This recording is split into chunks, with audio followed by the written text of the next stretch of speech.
Assalamualaikum warahmatullahi wabarakatuh.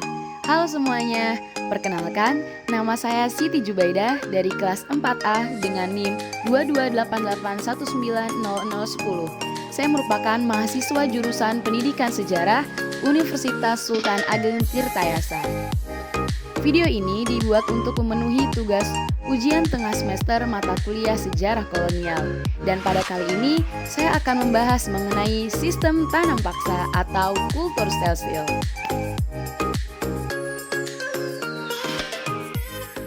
Kultur Stelsil disebut juga sistem tanam paksa, dikeluarkan oleh Gubernur Jenderal Hindia Belanda Johannes van den Bos pada tahun 1830. Peraturan ini mewajibkan setiap desa menyisihkan tanahnya sebesar 20% untuk ditanami komoditas ekspor, khususnya kopi, tebu, teh, dan tarum atau nila.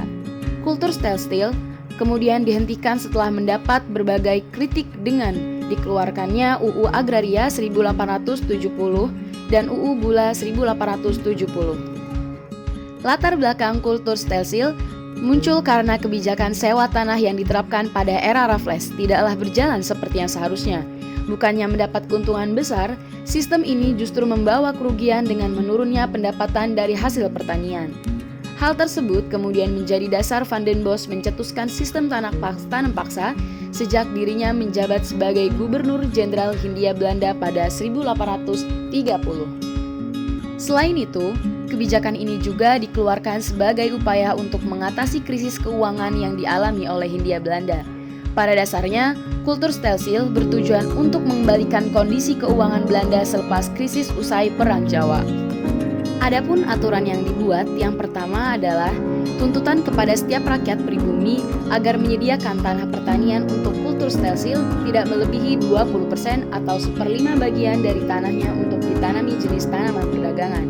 Yang kedua, pembebasan tanah yang disediakan untuk kultur Stelsil dari pajak karena hasil tanamannya dianggap sebagai pembayaran pajak. Yang ketiga, rakyat yang tidak memiliki tanah pertanian dapat menggantinya dengan bekerja di perkebunan milik pemerintah Belanda atau di pabrik milik pemerintah Belanda selama 66 hari atau 1/5 tahun. Yang keempat, waktu untuk mengerjakan tanaman pada tanah pertanian untuk kultur Stelsil tidak boleh melebihi waktu tanam padi atau kurang lebih 3 bulan. Yang kelima, kelebihan hasil produksi pertanian dari ketentuan akan dikembalikan kepada rakyat.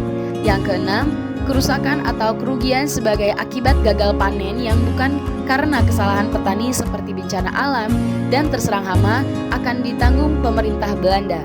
Dan yang terakhir, penyerahan teknik pelaksanaan aturan tanam paksa kepada kepala desa. Dari kebijakan dan aturan yang dibuat oleh pemerintah Belanda, pada kenyataannya tidaklah sesuai dengan aturan yang dibuat. Hal ini tentu membawa dan menambah penderitaan rakyat Indonesia. Selain itu pula, aturan yang dibuat tidak selalu baik diterima oleh penduduk Indonesia maupun Belanda. Salah satunya terdapat kritik yang diberikan untuk pemerintah Belanda ialah kritik dari kaum liberal dan kritik dari kaum humanis. Dari masalah yang muncul, para kaum liberal kemudian berusaha untuk menghapuskan sistem tanam paksa. Upaya tersebut pun berhasil dilakukan pada 1870 dengan diberlakukannya Undang-Undang Agraria atau Agrarisme. Selain bertujuan untuk menghapuskan kultur Stelsil, kaum liberal juga memiliki tujuan lain, yaitu kebebasan di bidang ekonomi. Kaum liberal berpendapat bahwa seharusnya pemerintah tidak ikut campur tangan dalam kegiatan ekonomi. Mereka menghendaki kegiatan ekonomi ditangani oleh pihak swasta, sementara pemerintah bertugas sebagai pelindung warga negara, menyediakan prasarana, dan menegakkan hukum. Selanjutnya yaitu kritik dari kaum humanis.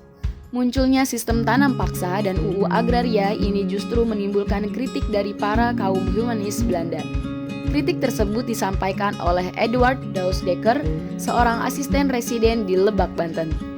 Dousdekker menceritakan kondisi masyarakat petani yang menderita akibat kultur Stelsil dalam bukunya bertajuk Max Havelaar 1980. Namun, di dalam buku tersebut ia menggunakan nama samaran yaitu Multatuli. Selain Dousdekker, terdapat tokoh lain juga seperti Van Deventer. Ia menulis buku berjudul Inner Schuld yang membocorkan kemiskinan di tanah jajahan Hindia Belanda. Dalam buku tersebut, Deventer menghimbau agar pemerintah Belanda memperhatikan kehidupan rakyat di tanah jajahannya. Dasar pemikiran dari Van Deventer ini kemudian berkembang menjadi politik etis. Dengan diterapkannya kebijakan tanam paksa atau kultur Stelsel, tentu terdapat dampak yang terjadi, di antaranya dampak di bidang pertanian, bidang sosial, dan juga bidang ekonomi. Dampak di bidang pertanian. Penanaman tanaman komoditas di Hindia Belanda membesar dan luas, yaitu teh, kopi, tebu, dan lain-lain. Selain itu juga meningkatkan kesadaran pemerintah kolonial untuk meningkatkan produksi beras.